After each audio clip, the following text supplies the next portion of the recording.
Sherlock ஹோம்ஸின் சாகச கதைகளில் ஒன்று சிவப்பு தலை கழகம். தான் உண்டு தன் தொழில் உண்டு என்று இருந்த ஒருவரை ஏமாற்றி அவரை தங்கள் திருட்டுக்கு சாதகமாக்கி கொண்ட ஒருவரின் குட்டை ஷெர்லக் ஹோம்ஸ் எப்படி உடைக்கிறார் பாருங்களேன். அவருடன் நமது டாக்டர் வாட்சனும் தான். அவர் இல்லாமலா? வாங்க பார்க்கலாம். அதுக்கு முன்னாடி நான் ஒரு சின்ன விண்ணப்பம் உங்ககிட்ட வைக்கிறேன். நீங்கள் என்னை போன்றவங்களுக்கு செய்கிற சின்ன உதவி பாராட்டு தான். அதனால் மனம் சற்று சோர்ந்து போவது உண்மைதான். மீண்டும் உங்களிடம் கேட்கிறேன், சப்ஸ்கிரைப் பண்ணுங்கள், லைக் போடுங்க, கமெண்ட் பண்ணுங்கள். வாங்க கதைக்குள்ளே போகலாம். சிவப்பு தலை கொண்ட கழகம்.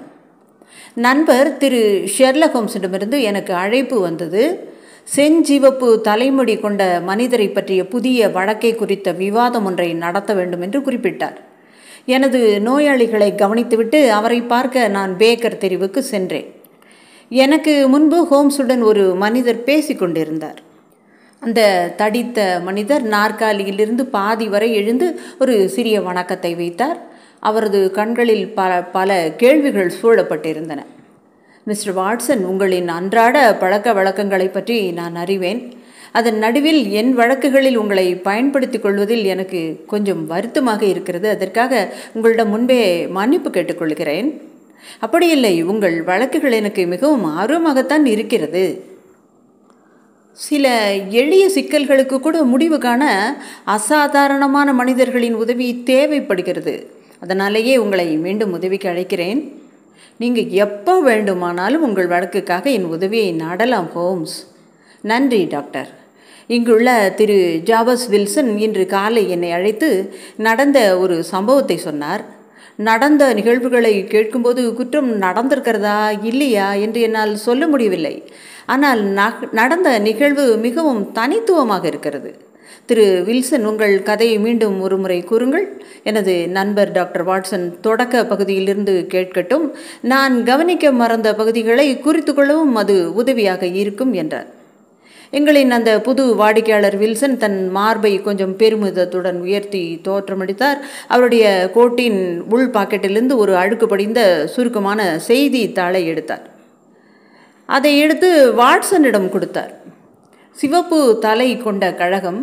எங்களது கழகத்தின் உறுப்பினராகிய எசேக்கியா மறைவால் ஒரு இடம் காலியாக இருக்கிறது. புது தேர்வு செய்யப்படும் உறுப்பினருக்கு வாரத்திற்கு 4 பவுண்டுகள் சம்பளம் வழங்கப்படும்.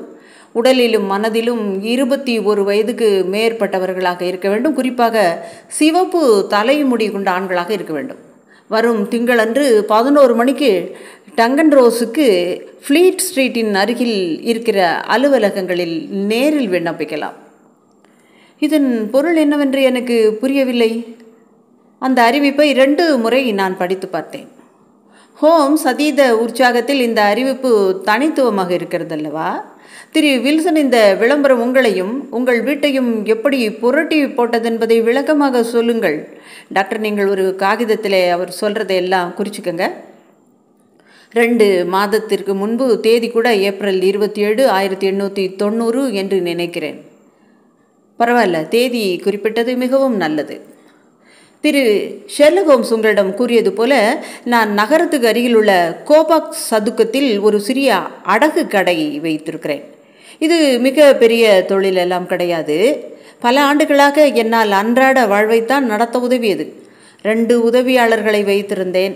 ஆனால் இப்போது நான் ஒருவரை மட்டுமே வைத்திருக்கிறேன். அதுவும் பாதி ஊதியத்துக்கு வேலை செய்கிறான். அவன் வியாபாரத்தை கற்றுக்கொள்வதற்காக வந்திருப்பதால் பாதி ஊழியத்துக்கு வர தயாராக இருந்தான். அந்த இளைஞனின் பெயர் என்ன? ஷெர்லக் ஹோம்ஸிடம் கேட்டார். அவனது பெயர் வின்சென்ட் ஸ்பால்டிங். அவர் அத்தகைய இளைஞரும் அல்ல. அவரது வயதை சொல்லுவது சற்று கடினம். உண்மையில் குறைந்த சம்பளத்துக்கு திறமையான வேலையால் கிடைப்பது அரிதான விஷயம். அந்த விஷயத்தில் நீங்கள் மிகவும் அதிர்ஷ்டசாலி என்று தோன்றுகிறது. அப்படி இல்லை, அவனிடம் சில குறையும் இருக்கிறது. புகைப்படம் எடுப்பதில் அவனுக்கு கொள்ளை பிரியம். அவன் தன் மனதை மேம்படுத்தி கொள்ள அவ்வப்போது கேமராவுடன் எங்கே ஓடிவிடுவான். பின்னர் அவனது படங்களை உருவாக்க முயல்வது போல என் பாதாள அறைக்குள் தன்னையே மூழ்கடித்து கொள்வான். என்னிடம் ஒரு சிறிய அறை இருக்கிறது. இது அவனுடைய முக்கிய குறை. மற்றபடி அவன் ஒரு நல்ல தொழிலாளி தான். அவர் இன்னும் உங்களுடன் இருக்கிறாரா? ஆமாம், அவனும் 14 வயதுடைய ஒரு பெண்ணும் கொஞ்சம் எளிமையான சமையல் செய்து அந்த இடத்தை சுத்தமாக வைத்திருக்கிறார்கள். என் வீட்டிற்கு பெரிதாக தேவை இல்லை. அதனாலே நானும் மனைவியை இழந்தவன், எந்த குடும்பமும் கிடையாது.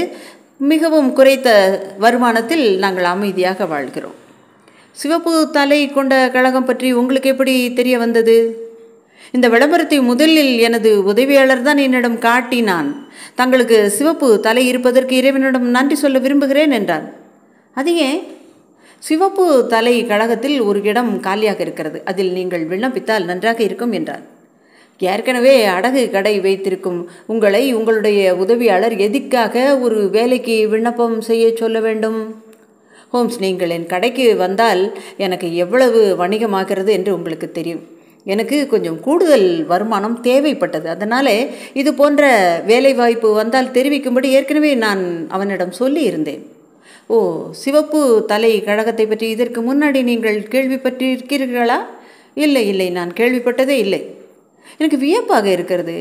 எதை வைத்து நீங்கள் இந்த வேலைக்கு தகுதி உடையவர் என்று நினைத்தீர்கள்? அது எப்படிப்பட்ட வேலை என்று உங்களுக்கு தெரியுமா என்று வாட்சன் கேட்டார். ஓ, தெரியும். வருடத்துக்கு 100 பவுண்ட் கிடைக்கக்கூடிய வேலை. வேலை அதிகமில்லை, ஒருவர் மட்டுமே செய்யக்கூடியது தான். ஆனால் மற்றவர்கள் தலையிட முடியாது. சில ஆண்டுகளாக வணிகம் சிறப்பாக இல்லை. வருடத்துக்கு 100 பவுண்ட் என்பது எனக்கு கூடுதல் வருமானமாக தெரிந்தது. சரி, மேலே தகவலை சொல்லுங்கள். தனது கையில் இருந்த விளம்பர காகிதத்தை வில்சன் நீட்டினார். ஒரு காலி இடம் இருப்பதை நீங்களே காணலாம். மேலும் விவரங்களுக்கு நீங்கள் விண்ணப்பிக்க வேண்டிய முகவரி உள்ளது. எனக்கு தெரிந்தவரை இந்த கழகம் ஒரு எசேக்கியா என்பவரால் நிறுவப்பட்டது. அவர் தானே சிகப்பு தலை கொண்டவர். அதனால் அப்படி தலை கொண்ட அனைத்து மனிதர்களிடமும் அவருக்கு மிகுந்த அனுதாபம் இருந்தது. அதனால் அவர் இறந்தபோது தனது அறங்காவலர்கள் மூலம் உதவுவதற்கு வேலையும் ஊதியமும் வழங்க வேண்டும் என்று குறிப்பிட்டிருந்தார். அதன்படி இந்த விளம்பரம் அமைந்திருந்தது. ஆனால் விண்ணப்பத்திற்கு மில்லியன் கணக்கான சிவப்பு தலை மனிதர்கள் விண்ணப்பித்திருப்பார்களே?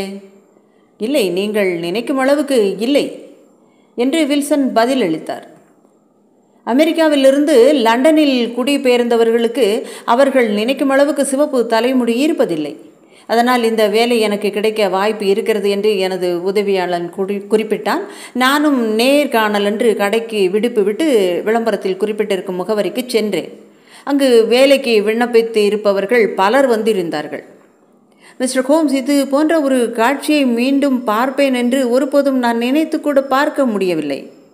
வடக்கு, தெற்கு, கிழக்கு மற்றும் மேற்கு என்று அனைத்து திசையிலிருந்தும் தலைமுடியில் சிவப்பு நிறம் கொண்ட ஒவ்வொரு மனிதனும் அந்த விளம்பரத்திற்கான நேர்காணலுக்கு வந்திருந்தார்கள். வின்சென்ட் தான் அழைத்து சென்றான் என்னை. அந்த கூட்ட நெருக்கடியை மீறி என்னை நேர்காணல் நடக்கும் இடத்துக்கு முன்னே அழைத்து சென்றான். உங்கள் அனுபவம் மிகவும் சுவாரஸ்யமாக இருக்கிறது என்று ஹோம்ஸ் குறிப்பிட்டார். வில்சன் தனது நினைவுகளை புதுப்பித்து மீண்டும் சொல்ல தயாரானார். உங்கள் சுவாரஸ்யமான அனுபவத்தை தொடருங்கள். அலுவலகத்தில் 2 மர நாற்காலிகள் இருந்தன. நேர்காணல் வந்த மனிதரும் ஒரு சிறிய மனிதரும் அமர்ந்திருந்தார். என்னுடைய தலையை விட சிவந்ததாக அவருக்கு இருந்தது. நேர்காணல் காண்பவர் சில கேள்விகள் கேட்டிருந்தார். எதிர் நபர் சில வார்த்தைகளை சொன்னார். அதில் சில தவறுகளை கண்டறிந்தாரோ என்னவோ தெரியவில்லை. அவரை அனுப்பிவிட்டார். ஒரு வேலை கிடைப்பது இவ்வளவு எளிதான விஷயமாக தெரியவில்லை. அப்போது என் முறை வந்தபோது அந்த சிறிய மனிதர் மற்றவர்களை விட என்னிடம் சாதகமாக இருப்பது போல தோன்றியது. இவர்தான் திரு ஜாபஸ் வில்சன் என்று உதவியாளர் கூறினார். தங்களின் கழகத்தில் காலி இடத்திற்கு நேர்காணலுக்காக வந்திருக்கிறோம் என்றார். அவர் சில கேள்விகளை கேட்க நான் பதிலளித்தேன். அவர் முன்னோக்கி வந்து என் தலைமுடி உண்மையானதா என்று சரிபார்த்தார். பிறகு என் கையை குலுக்கி வெற்றி பெற என்னை அன்புடன் வாழ்த்தினார். என் பெயர் திரு டங்கன் ரோஸ். நான் அறங்காவலர்களில் ஒருவன். நீங்கள் ஒரு திருமணமான மனிதரா திரு வில்சன்? உங்களுக்கு ஒரு குடும்பம் இருக்கிறதா? நான் இல்லை என்று பதிலளித்தேன். சரி, பரவாயில்லை. நீங்கள் இந்த வேலைக்கு எப்போதிலிருந்து வர முடியும்? இது கொஞ்சம் மோசமானது. ஏனென்றால் நான் ஏற்கனவே அடகு கடை ஒன்றை வைத்திருக்கிறேன் என்றேன். ஓ, அதை பற்றி கவலைப்பட வேண்டாம் மிஸ்டர் வில்சன். நான் அதை உங்களுக்காக கவனிக்க முடியும் என்று வின்சென்ட் கூறினான். எவ்வளவு மணி நேரம் வேலை இருக்கும் என்று நான் கேட்டேன். காலை 10 மணி முதல் மதியம் 2 மணி வரை. பெரும்பாலும் மாலை நேரத்தில் எனக்கு அதிக வியாபாரம் இருக்கும். காலை வேலைக்கு வருவது ஒன்றும் பெரிய விஷயமாக இருக்காது. இந்த நேரம் வேலை எனக்கு பொருத்தமாக இருக்கும். அதோடு ஊதியம் வாரத்துக்கு 4 பவுண்டுகள். என்ன வேலை? நீங்கள் முழு நேரமும் அலுவலகத்தில் இருக்க வேண்டும், அல்லது குறைந்தபட்சம் கட்டடத்திலே இருக்க வேண்டும். நீங்கள் வெளியேறினால் உங்கள் முழு நிலையையும் என்றென்றும் இழந்து விடுவீர்கள். ஒரு நாளைக்கு 4 மணி நேரம் தானே, நான் ஏன் வெளியேறதை பற்றி யோசிக்கணும் என்றேன். திரு டங்கன் ரோஸ், நோய், உங்கள் வியாபாரம் அல்லது வேறு எந்த காரணமாக இருந்தாலும் சரி, அங்கே நீங்கள் தங்க வேண்டும், அல்லது உங்கள் வேலையை இழந்து விடுவீர்கள். நீங்கள் வேலையை பற்றிய விவரத்தை சொல்லுங்கள். என்சைக்ளோபீடியா பிரிட்டானிக்காவை நகலெடுக்க வேண்டும். அந்த பத்திரிகைகளில் முதல் தொகுதி உள்ளது. உங்கள் சொந்த மை, பேனா மற்றும் காகிதத்தை பயன்படுத்த வேண்டும். நாங்கள் எந்த மேசையையும் நாற்காலியும் உங்களுக்கு வழங்குகிறோம். நாளை நீங்கள் தயாரா? நிச்சயமாக. சரி, விடை பெற்றுக்கொள்ளுங்கள் வில்சன். நீங்கள் பெற்ற முக்கியமான நிலைக்கு மீண்டும் ஒரு முறை உங்களை வாழ்த்துகிறேன். நான் எனது உதவியாளருடன் வீட்டுக்கு வந்தேன். என்ன சொல்லுவது அல்லது என்ன செய்வது என்று தெரியவில்லை. என் சொந்த அதிர்ஷ்டத்தில் நான் மிகவும் மகிழ்ச்சி அடைந்தேன். நான் இந்த விஷயத்தை நாள் முழுவதும் யோசித்தேன்.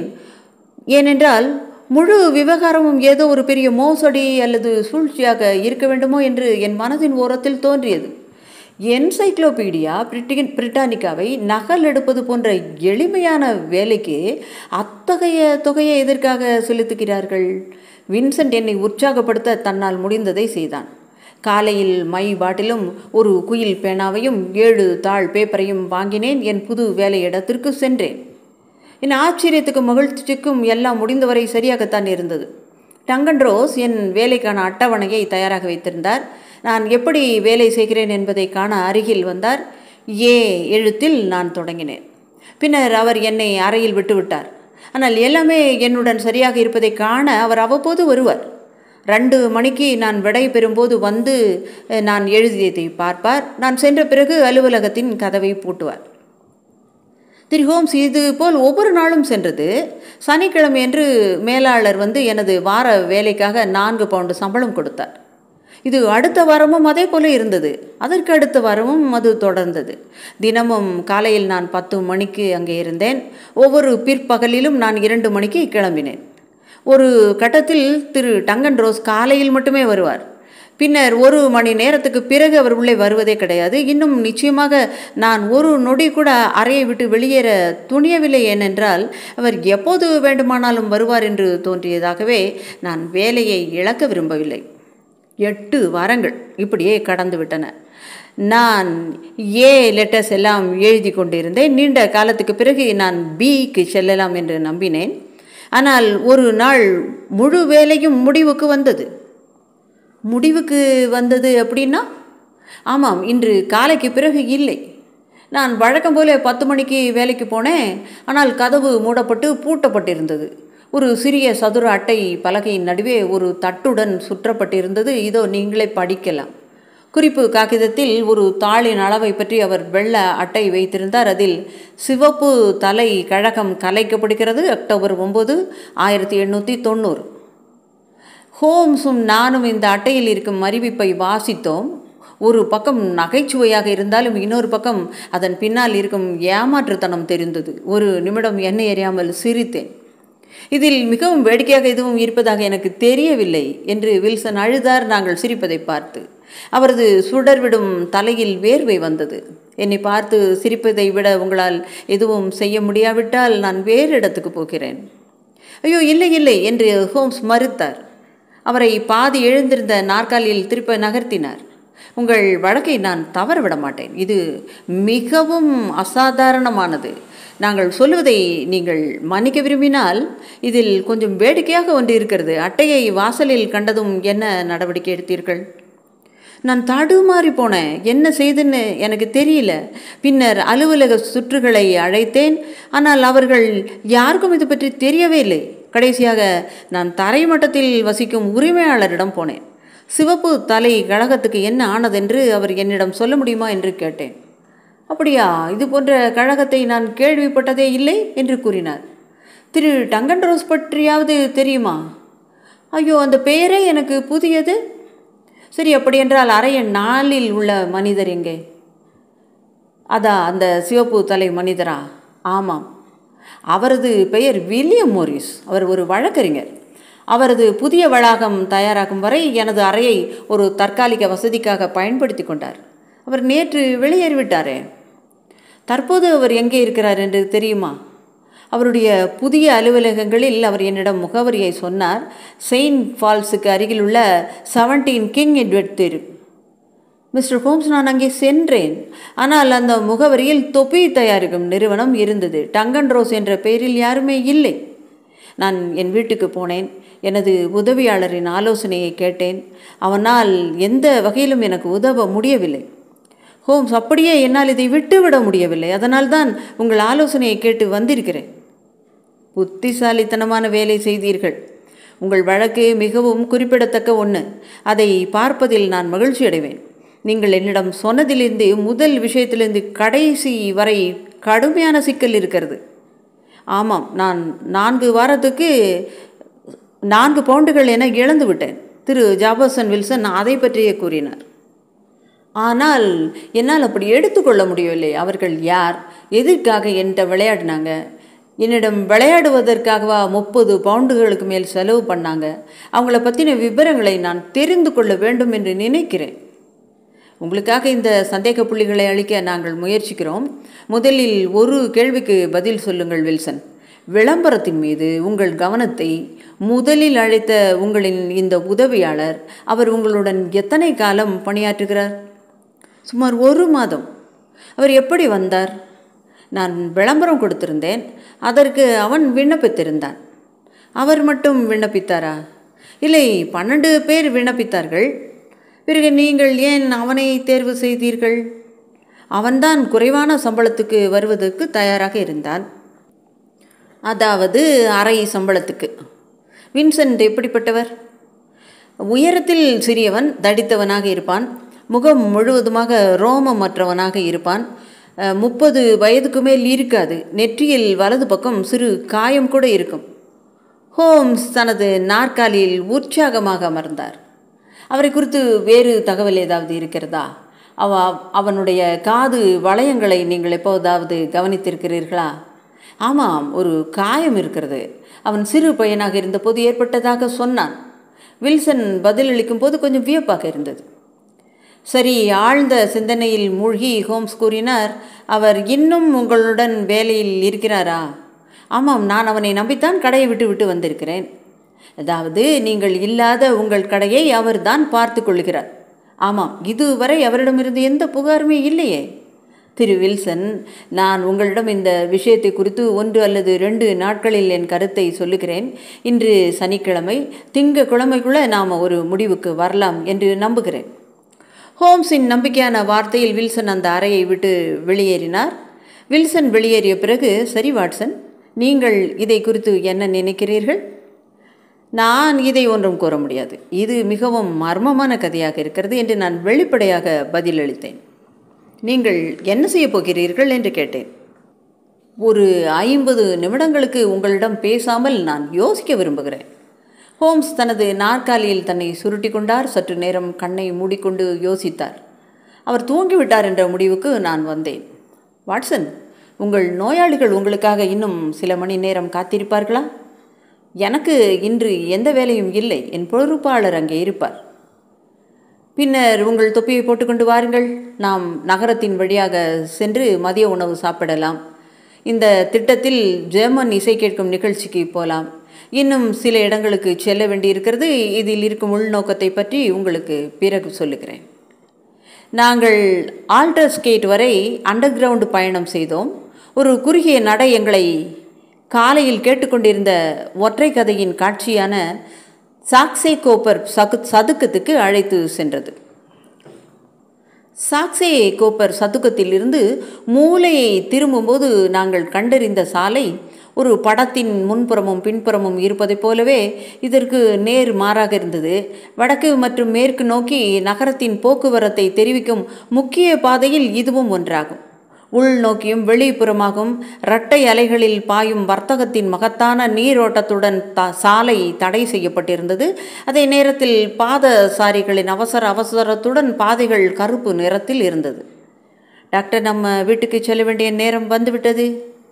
இருவரும் மதிய உணவு உண்டோம். உண்ட பிறகு சிவப்பு தலை கழகத்தில் பெரிய குற்றத்துக்கான அறிகுறி தெரிகிறது. நாம் அதை தடுக்க வேண்டும். இன்று இரவு உங்கள் உதவி எனக்கு வேண்டும். எந்த நேரத்தில்? ஒரு 10 மணி போதுமானதாக இருக்கும். நான் 10 மணிக்கு பேக்கர் தெருவில் இருப்பேன். நன்றி டாக்டர். அங்கு நமக்கு ஆபத்து காத்திருக்கலாம். அதனால் உங்கள் இராணுவ ரிவால்வரை உங்கள் சட்டைப்பையில் வைக்கவும் என்று கூறி அவர் கையை அசைத்து கூட்டத்தில் ஒரு கணத்தில் காணாமல் போனார். நான் என் வீட்டை நோக்கி நடந்தேன். சில சமயம் ஷெர்லாக் ஹோம்ஸுடனான எனது நடவடிக்கைகளில் முட்டாள்தனம் இருப்பது போல தோன்றும். அவருடைய வார்த்தைகளிலிருந்து என்ன நடந்தது என்பதை விட என்ன நடக்கப் போகிறது என்ற குழப்பம்தான் அதிகமாக இருக்கிறது. இந்த இரவு நேர பயணம் எதற்கு? நான் ஏன் ஆயுதம் ஏந்த வேண்டும்? நாங்கள் எங்கே போகிறோம்? நாங்கள் என்ன செய்ய வேண்டும்? இந்த புதிரிக்கான விடையை தேடுவதற்காக பேக்கர் தெருவுக்கு வந்தேன். வாட்சன் வந்துவிட்டார். நமது கூட்டணி முழுமையடைந்து விட்டது என்று புன்னகைத்தபடி ஹோம்ஸ் சொன்னார். வாட்சன், ஸ்காட்லாந்து யார்டின் மிஸ்டர் ஜோன்ஸ் உங்களுக்கு தெரியும்னு நினைக்கிறேன். இவர் தான். திரு மெரிவெதருக்கு உங்களை அறிமுகப்படுத்துகிறேன். இவர் நகரத்தில் இருக்கும் வங்கியின் இயக்குனர். இன்று இரவு நடக்கவிருக்கும் நம் சாகசத்தில் நம் தோழராக இவர்கள் வரப்போகிறார்கள். என்ன நடக்கப் போகிறது? எதற்காக இந்த கூட்டத்திற்கு இந்த நேரத்தில் என்னை அழைத்தீர்கள் என்று மெரிவெதர் வினவினார். திரு ஹோம்ஸ் மீது நீங்கள் கணிசமான நம்பிக்கை வைக்கலாம். அவர் தேவையில்லாமல் நம்மை கூப்பிட்டு நேரத்தை வீணடிக்க மாட்டார் என்று காவலர் ஜோன்ஸ் கூறினார். ஓ ஜோன்ஸ், நீங்கள் அப்படி சொன்னால் எல்லாம் சரிதான், மெரிவெதர் மரியாதையுடன் சொன்னார். அதற்கு ஹோம்ஸ் சொன்னார், திரு மெரிவெதர், நீங்கள் இதுவரை செய்ததை விட இன்றிரவு அதிக உழைப்பை சிந்த வேண்டும். சுமார் 30,000 பவுண்டுகளை ஜான் கிளேமன் என்னும் திருடனிடமிருந்து காப்பாற்றப் போகிறீர்கள் தெரியுமா? ஜான் கிளேமன்? அவன் ஒரு கொலைக்காரன், திருடன், மோசடி செய்யும் இளைஞன். அவர் தனது தொழிலின் தலைவராக இருக்கிறான். லண்டனில் உள்ள எந்த ஒரு குற்றவாளியையும் விட என் கண்காணிப்பு பெட்டியில் இளம் ஜான் கிளேமன் மிகவும் முக்கியமானவன். அவரது தாத்தா ஒரு ராயல் டியூக். அவரே ஏடன் மற்றும் ஆக்ஸ்போர்டுக்கு வந்திருக்கிறார். அவரது மூளை அவரது விரல்களைப் போலவே தந்திரமானது. ஒவ்வொரு திருப்பத்திலும் நாம் அவரின் அறிகுறிகளை சந்தித்தாலும் அந்த மனிதனை எங்கே கண்டுபிடிப்பதென்று எங்களுக்கு ஒருபோதும் தெரியாது. நான் பல ஆண்டுகளாக அவனை தேடிக்கொண்டிருக்கிறேன் என்றார் ஜோன்ஸ். கவலை வேண்டாம், இன்றிரவு அவனை உங்களுக்கு அறிமுகப்படுத்தும் மகிழ்ச்சியை நான் உங்களுக்கு தரப்போகிறேன். நீங்கள் இருவரும் முதல்ல போங்க, வாட்சனும் நானும் இரண்டாவதாக பின்தொடர்கிறோம். காலையில் கண்டுபிடித்த அதே நெரிசலான பாதையை நாங்கள் அடைந்தோம். திரு மெரிவெதரின் வழிகாட்டுதல்களை தொடர்ந்து நாங்கள் ஒரு குறுகிய பாதையை கடந்து ஒரு பக்க கதவு வழியாக அவர் எங்களுக்காக திறந்தார். உள்ளே ஒரு சிறிய நடைபாதை இருந்தது. அது மிகப்பெரிய இரும்பு வாசலில் முடிந்தது. திரு மெரிவெதர் ஒரு விளக்கு ஏற்றி வைப்பதை நிறுத்திவிட்டு பின்னர் எங்களை ஒரு இருண்ட பூமி வாசனையான பகுதியில் இறக்கி வைத்தார். எனவே 3வது கதவை திறந்த பிறகு ஒரு பெரிய பெட்டகம் அல்லது பாதாள அறைக்குள் நுழைந்தார். இன்னும் கொஞ்சம் நேரம் அமைதியாக இருக்க உங்களிடம் நான் கேட்கிறேன். இப்போதுதான் எங்கள் பயணத்தின் முழு வெற்றியை நீங்கள் எந்த பாதிப்பும் இல்லாமல் அனுபவிக்க முடியும். அந்த பெட்டிகளில் ஒன்றின் மீது உட்கார்ந்து தலையிடாமல் இருப்பதற்கான நன்மை உங்களுக்கு இருக்கும் என்று ஹோம்ஸ் கடுமையாக கூறினார். மெரிவெதர் அமைதியற்றவராக இருந்தார். என்ன நடக்கப் போகிறது? எதற்காக இரவில் இவர்களோடு கழிக்க வேண்டும்? புதிரோடு அங்கிருக்கும் கற்களுக்கு இடையிலான விரிசல்களை ஆராய்ந்தார். இன்னும் 1 மணி நேரம் இருக்கிறது. நமது வாடிக்கையாளர் வில்சன் பாதுகாப்பாக படுக்கைக்கு செல்லும் வரை எந்த நடவடிக்கையும் எடுக்க முடியாது. பின்னர் அவர்கள் 1 நிமிடத்தை கூட வீணாக்க மாட்டார்கள். ஏனென்றால் அவர்கள் விரைவில் தங்களுடைய வேலையை செய்வார்கள். அவர்கள் தப்பிக்க அதிக நேரம் எடுத்துக்கொள்ள முடியாதபடி அவர்களை பிடிக்க வேண்டும். இறுதியாக ஹோம்ஸும் மற்றவர்களும் இலக்கை அடைந்ததும் அதுவரை பொறுமையற்ற மெரிவெதருக்கு புரிய தொடங்கியது. அது லண்டன் பிரதான வங்கிகளில் ஒன்றின் நகர கிளையின் பாதாள அறை. இது எங்கள் பிரெஞ்சு தங்கம் என்று இயக்குனர் மெரிவெதர் கிசுகிசுத்தார். உங்கள் பிரெஞ்சு தங்கமா? ஆமாம், எங்கள் வளங்களை வலுப்படுத்த சில மாதங்களுக்கு முன்பு பிரான்சின் வங்கியிலிருந்து 30,000 நெப்போலியன் நாணயங்களை கடன் வாங்கினோம். பணத்தை திறக்க எங்களுக்கு ஒருபோதும் சந்தர்ப்பம் கிடைக்கவில்லை. அது இன்னும் எங்கள் பாதாள அறையில்தான் இருக்கிறது. இப்போது எங்களுடைய சிறிய திட்டங்களை ஏற்பாடு செய்த நேரம் 1 மணி நேரத்திற்குள் ஒரு தலை மேலே வரும் என்று நான் எதிர்பார்க்கிறேன் என்று ஹோம்ஸ் கூறினார். நான் மிகவும் பயப்படுகிறேன் என்றார் மெரிவெதர். பயப்பட வேண்டாம். நாம் கவனமாக இல்லாமல் இருந்தால் அவர்களால் நமக்கு ஆபத்து வரலாம். தற்போது ஒளிரும் ஒளியையும் அணைத்து விடுங்கள். நாம் இங்கிருப்பது அவர்களுக்கு தெரியக்கூடாது. ஒருவேளை அவர்கள் துப்பாக்கி சூடு நடத்தினால் வாட்சன், திரும்ப சுட வேண்டிய நிலைமை வரலாம். நான் என் ரிவால்வரை தயாராக வைத்திருந்தேன். ஹோம்ஸ் எங்களை இருளில் விட்டுவிட்டார். இது போன்ற ஒரு முழுமையான இருளை நான் இதற்கு முன்பு அனுபவித்ததே இல்லை. அவர்கள் பின்வாங்கினால் தப்பிக்க ஒரு வழி இருக்கிறது என்று ஹோம்ஸ் கிசுகிசுத்தார்.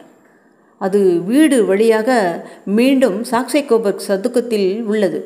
ஜோன்ஸ், நான் உங்களிடம் கேட்டதை நீங்கள் செய்துள்ளீர்கள் என்று நம்புகிறேன். ஒரு இன்ஸ்பெக்டரும் 2 அதிகாரிகளும் அங்கேதான் நிற்கிறார்கள். முன்வாசலில் காத்திருக்கிறார்கள். ஏற்பாடு செய்துவிட்டேன் என்றார். அப்படியென்றால் நாம் அனைத்து வழிகளையும் நிறுத்திவிட்டோம். இப்போது அமைதியாக காத்திருக்க வேண்டும். என்ன நேரம் என்று பார்க்க தோன்றியது. குறிப்புகளை ஒப்பிட்டு பார்த்தால் அந்த 1 மணி நேரமும் 1/4 மணி நேரம்தான். ஆனால் இரவு கிட்டத்தட்ட போயிருக்க வேண்டும். விடியல் நமக்கு மேலே உடைந்து கொண்டிருக்க வேண்டும் என்று தோன்றியது எனக்கு. என் கை கால் சோர்வுற்றதாகவும் கடினமானதாகவும் இருந்தது. ஏனென்றால் என் நிலையை மாற்ற நான் அஞ்சினேன். ஆனாலும் என் நரம்புகள் மிக உயர்ந்த பதற்றம் அடையும் வரை வேலை செய்தன. சிறிது நேரத்தில் எந்த எச்சரிக்கையும் இல்லாமல் ஒரு மஞ்சள் கோடு நீளமாக தெரிய தொடங்கியது. 1 நிமிடம் அல்லது அதற்கு மேற்பட்ட கை அதன் விரல்களால் தரையிலிருந்து வெளியேறியது. பின்னர் அது திடீரென்று தோன்றியபடியே திரும்ப பெறப்பட்டது. மேலும் மீண்டும் இருட்டாக இருந்தது. ஒரு துளையிலிருந்து ஒரு உருவம் வெளியே வருவது போல் இருந்தது. இப்போது எல்லாம் தெளிவாக புரிகிறதா என்று புன்னகைத்தபடி ஹோம்ஸ் கிசுகிசுத்தார். துளையில் வெளியே அந்த உருவம் அஞ்சியது. தப்பிப்பதற்கான வேலை செய்ய நினைத்தது. இனி பயனில்லை ஜான் கிளைமன், ஹோம்ஸ் சாதுவாக கூறினார். தப்பிப்பதற்கு எந்த வாய்ப்பும் கிடையாது. ஜான் எனது கையில் இருக்கும் ரிவால்வரை பார்த்தான். அவன் வேறு யாருமில்லை, வில்சனின் உதவியாளர் வின்சென்ட் ஸ்பால்டிங். உங்கள் சிவப்பு தலை யோசனை மிகவும் புதிதாகவும் பயனுள்ளதாகவும் இருந்தது. அதற்காக பாராட்டியாக வேண்டும் என்று ஹோம்ஸ் கூறினார். பிடிப்பட்ட ஜான் செய்வதறியாது நின்றான். அவனை காவலர்கள் கைது செய்து இழுத்து சென்றார்கள். உண்மையில் திரு ஹோம்ஸ், எங்கள் வங்கி சார்பாக உங்களுக்கு நன்றியை எப்படி சொல்வதென்றே தெரியவில்லை என்று மெரிவெதர் கூறினார். நன்றி கூறுவதை விட ஜான் கிளைமன் பிடிப்பதற்காக சில செலவுகள் செய்ய வேண்டியிருந்தது.